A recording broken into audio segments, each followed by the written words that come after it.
Walking Program è una disciplina aerobica nata nel 2005 e sviluppata sull'idea di costruire un programma di allenamento fosse sia cardio-allenante sia tonificante.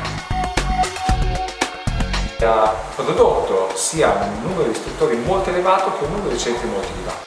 A seconda del profilo che viene proposto durante le lezioni, il nostro programma viene articolato sia sulla base dell'intensità che sulla base degli esercizi proposti, per cui può essere a basso impatto, a medio impatto o ad alto impatto.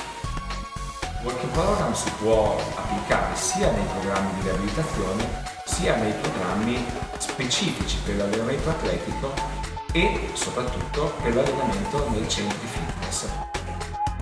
La formazione garantita da un sistema a molti livelli, quindi multi-level system, che ha le caratteristiche di proporre una formazione continua su diversi step che garantiscono all'insegnante la possibilità di costruire lezioni che siano efficaci e che siano soprattutto progressive.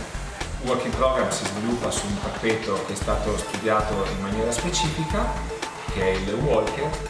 Presenta come caratteristiche fondamentali innanzitutto una inclinazione che è variabile prima della lezione, il che garantisce la possibilità di rendere la stessa lezione più intensa o meno intensa, e soprattutto la possibilità di cambiare la resistenza applicata sui volani e quindi di conseguenza applicare anche la durezza di progressione del tappeto stesso.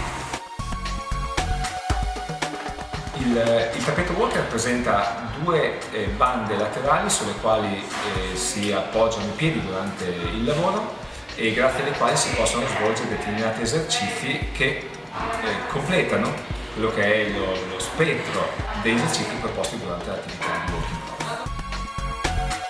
Allo stesso modo possiamo aumentare l'intensità agendo sulla manopola della resistenza, che garantisce un'ulteriore possibilità di aumentare l'effetto frenante sui volani e quindi di simulare in un certo qual modo una salita durante la lezione stessa.